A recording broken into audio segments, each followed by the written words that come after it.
somebody asked, yesterday we discussed the Dvaita, Vishishta Dvaita and the Advaita Bhava. In Dvaita, there is this devotee and then there is Lord somewhere else. There is a human and there is God. Two. Dvaita means two. Dvaya. Then there is Vishishta Dvaita, which is a kind of oneness, but in a separate way, in a different way, in a Vishishta way, in a special way.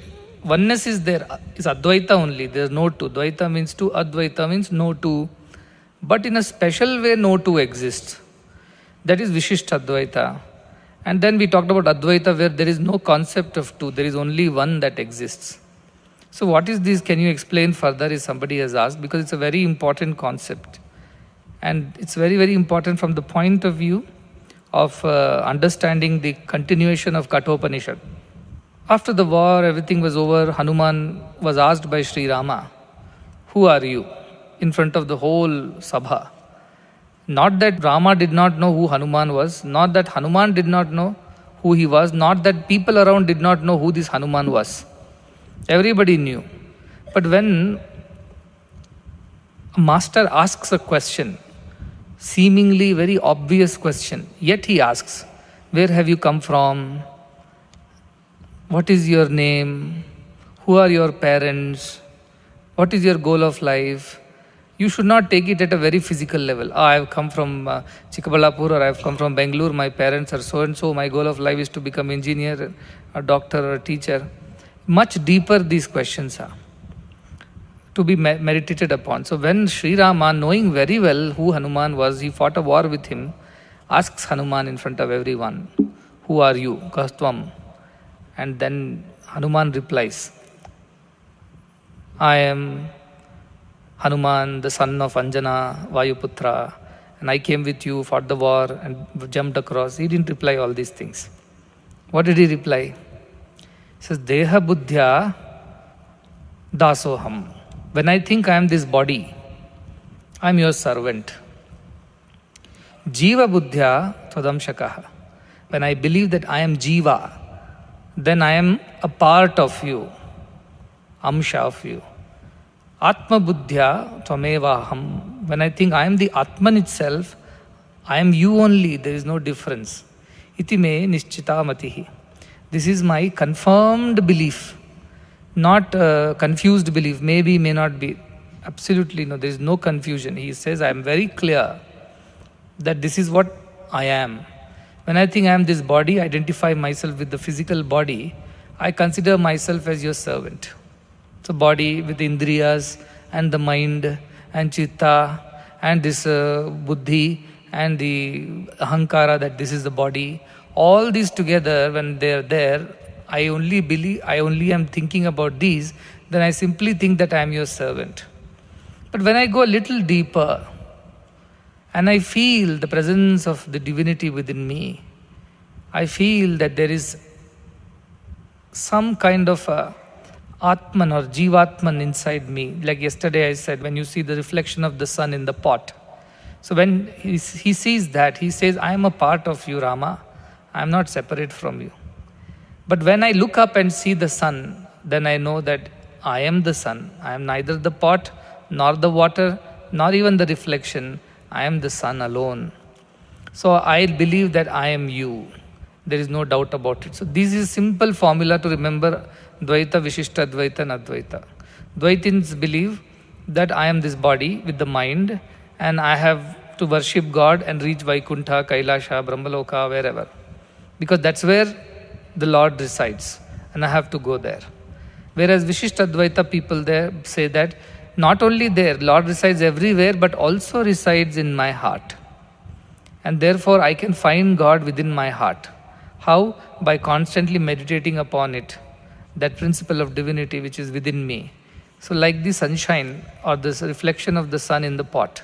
So I keep meditating on the reflection of the sun and I must say to myself, this sun which is within me is also the sun outside, but nevertheless this is a small little reflection and that is the big grand sun. So grand sun is the God and this little reflection is me. That is how they think. But is it the right approach in the sense, if you really think deeply, where is this reflection coming from? It's coming from the big sun there up. Therefore, when you look up after some more time, you realize that there is only one sun. He only is reflecting in all the pots of water. So you are neither the pot and the water, nor even the reflection. You are that very sun. That is the realization that comes to this person. That is Advaita, that there are no two. So then you will ask, what about the body and the water in the body? What about the reflection? Don't you believe in all that? I say they are all modifications of me. They are not true me. My truth is that sun. Everything else is to reflect that sun. In this place, there was a pot with water kept, so that sun could reflect in that. To reflect that Paramatman in this Jagat, my body was created, mind was created, so that that reflection of Paramatma is seen. Otherwise, there was no need for me to have all these things. I was one with the sun always.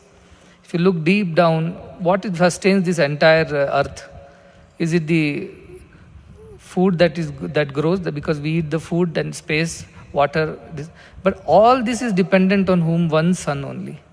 Sun is the reason why this whole solar system is there. Solar system, which earth is a part of. Without sun, where is solar? Without solar, where is the solar system? And where is earth?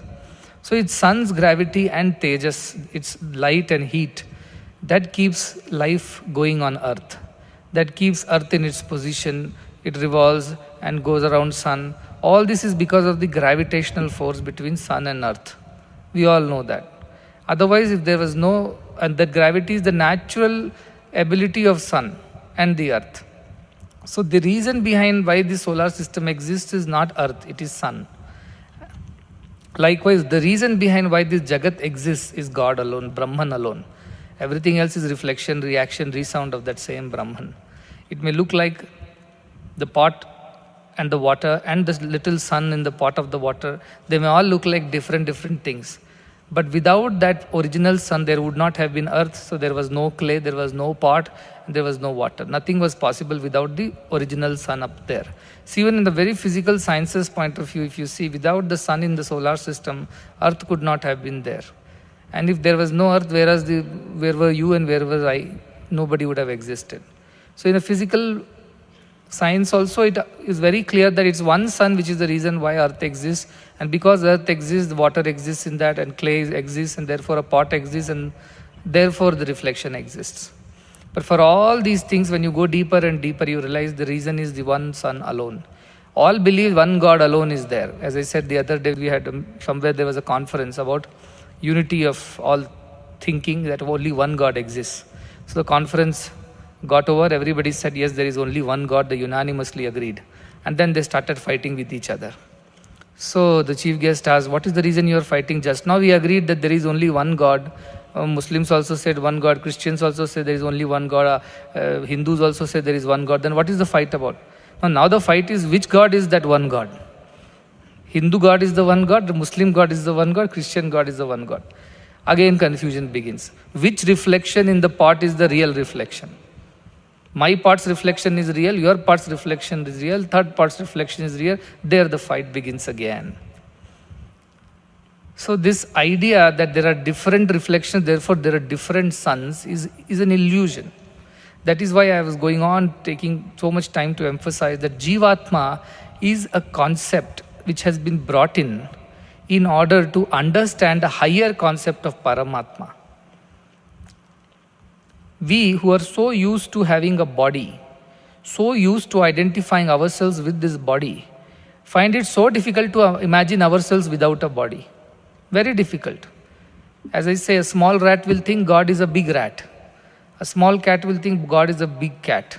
Small elephant will think God is a big elephant. Human thinks God is a big human, superhuman, with supernatural powers, which humans can't do, God can do. Therefore, supernatural human, he is superhuman.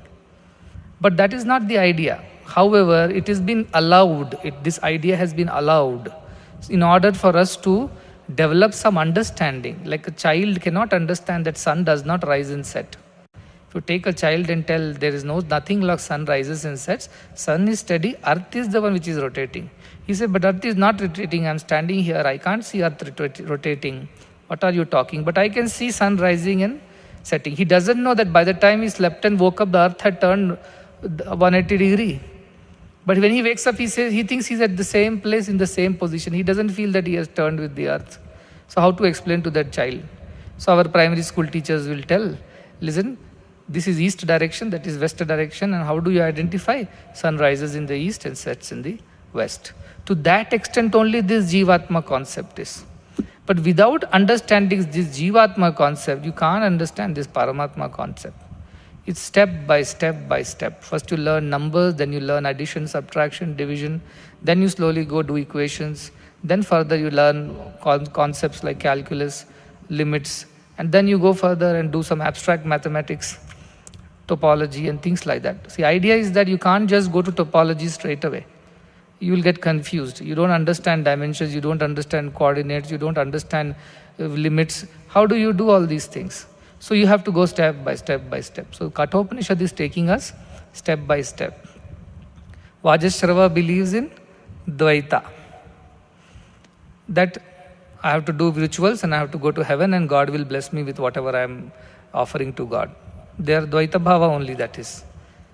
And our Nachiketa is coming to Yama, is asking whether this is the truth. He says no. Slowly Yama is teaching him a kind of a Vishishtadvaita, saying that actually the Jeevatma is in you. But at the same time, he leaves it open for one's own discrimination. He says, in fact, there is not one but two. One is the original sun and another is the reflection of it. That's why there are two, he says. But truth is that both are the same things. Without the original sun, can there be a reflection? Cannot be. Likewise, without the Paramatman, there cannot be the Jeevatma, which is the reflection inside our own Chidakasha. So there is that original Paramatma, which is untouched, unsullied, untainted, Nitya, Shuddha, Buddha, Mukta, Nirmala Swarupanam, we say. But seems like the same sun has been captured inside a pot of water. It's an illusion. But that child is very happy. I have caught hold of sun and I got him inside my pot of water. And child is feeling he has caught hold of the real sun. However, that is how we Jeevatmas think. Jeevatma in the sense which has been captured in the body and the mind. That is Jeevatma. When that Paramatma is conditioned or captured in the space of this body and the mind, it is called Jeevatma. So it's a modification. Like a man when gets married is called a husband. Husband was the modification. But is husband not man? He is. But is husband the actual man? No. There was already a man who existed, who got married, therefore he became a husband. If the original man was not there, where was the possibility of husband? But now the behavior of the original man is different from the behavior of the husband. Why? Because the husband is supposed to behave himself. When his wife comes, he has to behave like a husband. When in-laws come, he has to behave even better. So like that, he has been conditioned by the idea of behavior as a husband. But if he was not a husband before the marriage, what was he? He was only a man who had his own behavior. But he starts behaving differently now because he has become a husband. That is the idea of Paramatma and Jeevatma. Paramatma is like the original man. Jeevatma is like the husband because he is now into a family life, he is called a husband. Tomorrow if he is going to have children, he will be called a father. And day after if he is going to have grandchildren, the same man will be called grandfather. Why? Because the same man has been modified as husband, father and grandfather. But the original person is who? The man. All these are conditioning of the man under certain conditioning means under certain conditions. He behaves in a certain way. That is what is called conditioning. So same Paramatma, when it is assumed by us to be captured in our heart, like the reflection of the sun which has been captured in the pot, like the man who has been captured inside a husband, then it is called Jeevatma. And very important concept, this is one of the core concepts of Vedanta. So like that, if you see, the body undergoes changes, the Jeevatma inside does not undergo any change. Bulbs you can change, electricity does not undergo any change. light, when passes through colored glasses, looks like the light has changed. But actually what has happened? Light has not changed. Light is pure, uncolored.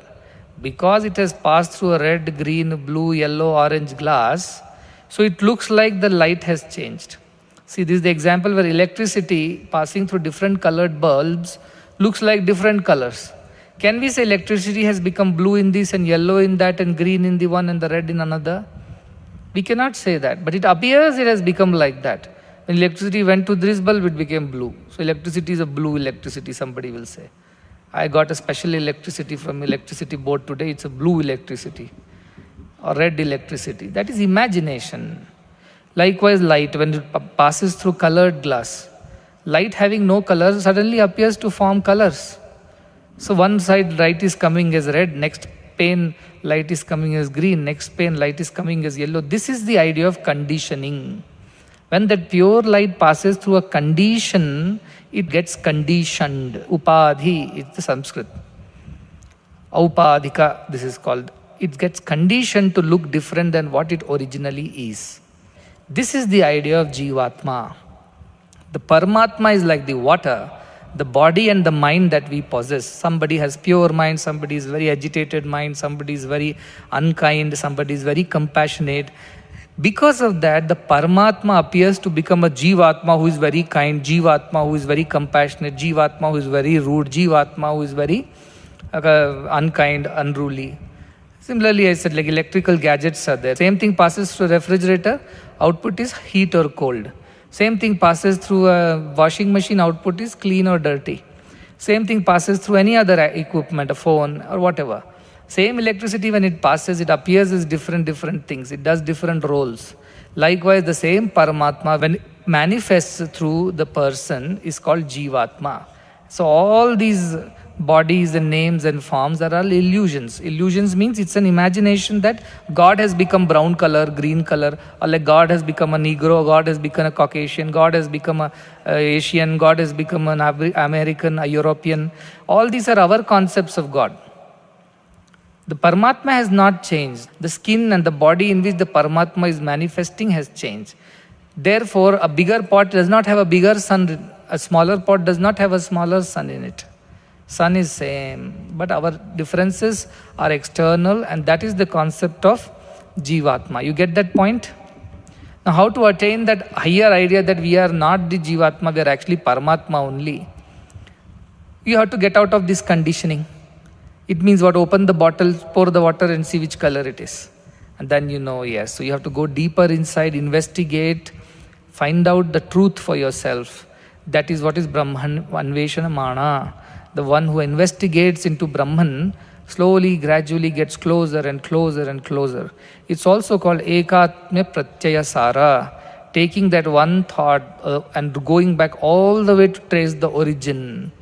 Origin of this whole thing is the pure clear water. The bottles made them look colorful. Otherwise the water is not colorful. But if you simply see, you can't know. When you drink, you'll know everything tastes the same. Therefore, this mind is the one which colors the Paramatma. Light passes through the colored glass, it becomes colored. Electricity passes through colored bulbs, it produces colors. Water stored in different colored bottles looks different colored. Likewise, Paramatma interacting with the body and mind complex is called Jeevatma. And apparently, each Jeevatma feels like a different from other persons. Some Jeevatmas are pure-hearted, some Jeevatmas are harsh, some Jeevatmas are spiritual, some are very materialistic and worldly. Actually, Jeevatma is not doing that. Actually, the mind and body which has been superimposed on that, like the colored glass through which the light should pass, Paramatma must pass through this mind and body, and that passing of Paramatma through mind and body and getting colored is the concept of Jeevatma. Therefore, in the first shloka, he says, two exist within the same space. Which are the two? The original and the reflection. The light and the shadow, he says. The light and the shadow. Chaya, tapa. Atapa means the light, chaya means the shadow. But shadow not be without a light. Only light can cause a shadow. But light can be without shadow. Shadow cannot be cast without light. But light can be light without even a shadow. Husband cannot be there without a man, but man can be there without being a husband. Likewise, Paramatma can be there without the Jeevatma. Jeevatma cannot be there without the Paramatman. So sit down and write down in your notebooks and sit and meditate on this thought. That how Paramatma has become Jeevatma due to the interaction with the mind and the body. And munde matirbhinna, different minds think differently, they have different habits, likes, dislikes, different preferences. Somebody likes upma, somebody doesn't like it, somebody likes rice, somebody hates rice. All these kind of likes and dislikes are individual minds. Why these likes and dislikes have come over a period of time? We have lived in certain way. Like somebody born in South India wants South Indian food. Somebody born in North India likes North Indian food. European likes European food. Likewise, everybody has developed their own tastes because of long association with certain place, time and situations. Desha kala paristhiti is the upadhi. In that, all of us have developed our own likes, dislikes and habits. But can these habits be changed? Yes, they can be changed. Over a period of time, they all can be changed. With the right company, right understanding, right approach, right education, right guidance and advice and right efforts, all habits can be changed. Because these habits were not born with us, they all were acquired over a period of time. All these habits can be changed. We can change the habit of thinking it is red, green, blue water by investigating and finding the truth, and thereby Jeevatma only becomes Paramatma. That is why Hanuman is very smart. He replies, when I think I am just the body, I am your servant. When I think I am the Jeevatma, I am a part of you because I am a reflection of you. I am a modified version of you. When I believe I am the Atma, I and you are one and the same. There are no two, there is no two, and there is no confusion there to me. Only till there, this confusion exists. So this is the concept of Advaita, Vishishtadvaita and Dvaita. One person asks, why do we feel different vibrations with different places? Somewhere we feel it's a good vibration, somewhere we feel it's a bad vibration. The vibrations are nothing but energy. All space is energy. We found out yesterday. E is equal to mc square. Convert all the matter, they all become energy. Now these energies can be strong energies, weak energies, weak nuclear force, strong nuclear force, electromagnetic force, gravitational force, different kinds. So all these thoughts that we generate are energies only. Now these energies occupy some area or the other. When our mind passes by that area where such energies are stored, our mind is made of what? Thoughts. So these thoughts are affected by those thoughts which are left behind in that place. Just now 4 thieves got together and they stole something and then they thought of the loot and left. They have left, their energy is still lingering over there. So when we pass by that space, that energy affects us. Like Rama, Lakshmana, Sita were passing by Dandakaranya. And Rama was walking in front, Sita in the middle and Lakshmana behind. As they entered Dandakaranya, Lakshmana started scolding Rama. Because of you, we have come into this forest. Look at Mother Sita's feet. It is all hurt, bruised, bleeding. Everybody is suffering. What is this idea of yours to take up the Vanvasa? They told you, Kaikai came and told, I am taking back my promise. Please come back to the palace. You did not agree. All these kinds of things, Lakshmana is scolding Rama. And then Sita is confused because she is the first to hear because Lakshmana is right behind her. And she touches Rama and tells, what should I do? What is this going on behind me? And Rama simply, Summa iru, keep quiet, he says, and then keeps walking. And after they cross the Dandakaranya and come out, suddenly Lakshmana realizes what was he blabbering and falls at Rama's feet and apologizes. Again Sita is confused, what has happened? Then Rama explains, at that time the forest was infested with demons and devils who don't like divinity, who are very engrossed in their tamasic and rajasic thoughts. So when Lakshmana was passing that area, Lakshmana's mind was still very agitated from this whole incident of Vanavasa. And when you have a negativity in the mind, it becomes even more negative. So when he passed through a negative environment, it became even more negative for him. Whereas Rama is never controlled by the mind. He is always Shuddha Chaitanyam. He is always abiding in the Atman, that idea that I am Brahman, I am Paramatman and not the body and the mind. Lakshmana did not have that thinking. Therefore, Lakshmana represents the mind in Ramayana, Rama represents the Atman and Sita represents the Prakriti. Jagat, Jiva, Ishvara. That concept is represented by Rama, Lakshmana, Sita, who are always together. Who are always together. So that is the idea. The Prakriti has no swabhava of its own. The Manas has a swabhava. And Manas swabhava is it keeps thinking all the time, negative or positive. And Atman has again untouched. But untouched, untainted like the space. So Rama is untouched by what's happening. Lakshmana is agitated because he associates with happenings. And Sita has no say of her own. She just follows wherever if Atma is not there, can body exist? Cannot. Can mind exist? Cannot. So these two are dependent on Rama's existence. Rama is not dependent on these two. He was going alone in the forest. These two people latched on to him. I will also come, like that. And then the problem started. If Atman alone was roaming around in the forest, there wouldn't have been any attack or whatever, kidnapping, and nothing would have happened. But because Atman was accompanied by the mind and the body, all the confusion of Ramayana happened. So we are like that. Jeevatma is the confusion of Paramatma, which is modified in the by mind and the body. So red bulb, red water, all this is Jeevatma. So this boy's question was, why do I feel that bad or good? Is it figment of my imagination? Truth is that everything is figment of imagination only. I am good is imagination, I am bad is imagination, I am worldly is imagination, I am spiritual is imagination from the point of view of Brahman. From Brahman's point of view, everything is imagination. The water in the bottle is not red or green or blue. It's an imagination. So good and bad in the society is imagination. But that is when you are established in the Rama Tattva. But when you are established in the Lakshmana Tattva, all this feels real. And then you suffer. So if you want to rise above the duality, then you have to attain the Rama Tattva, Atma Rama. That is the idea. That is why whenever they sing bhajans, Andara Rama, Bahara Rama, Ghata Ghata Vasi Rama, it's what should I do? It simply catapults me into that idea of oneness. So that is why I love that bhajan's lyrics, because Andara Rama, Bahara Rama, Ghata Ghata Vasi Rama. In every pot, Ghata, there is Rama only. This Rama is not different from that Rama. In everyone, the same Rama as Atma Rama stays. That is the concept. But Lakshmana is different in every pot. That is the problem.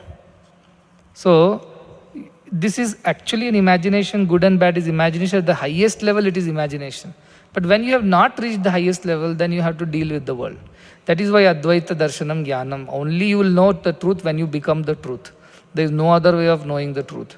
That is true meditation when the mind is not supplied any name, that is word or form, any object. That pure state of mind without any thoughts is the Brahma Swarupa. So mind only called Amani Bhava, no mind. No mind means that is there but it is not there because it is not thinking. Mind comes into existence when it starts thinking. Ritam pibantau sukrutasya loke. We heard this yesterday.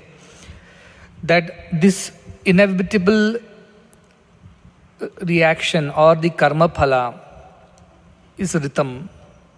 Pibantau is enjoyed by the two.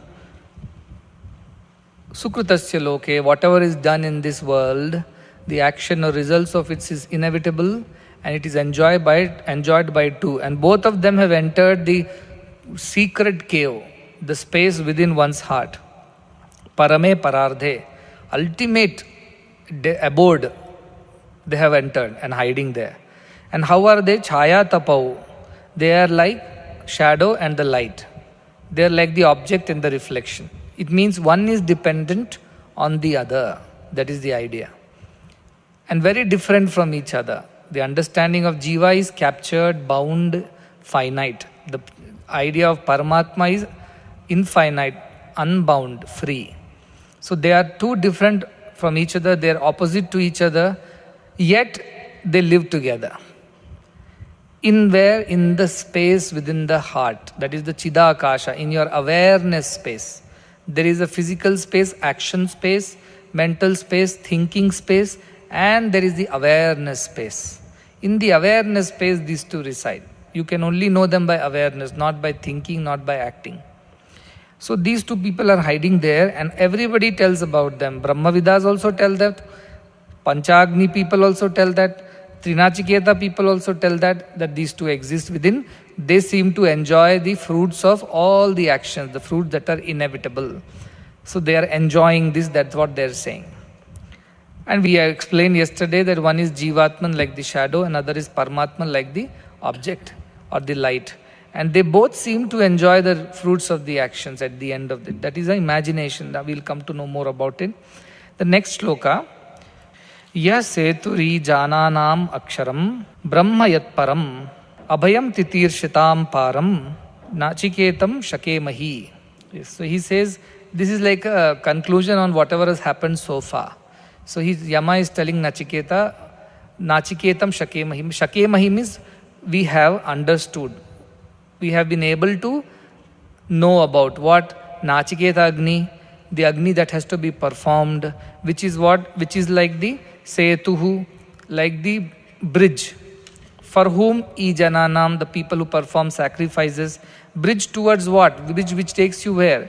It takes you to Abhayam, Titirshatam Param. Abhayam means the fearlessness. It takes you to fearlessness.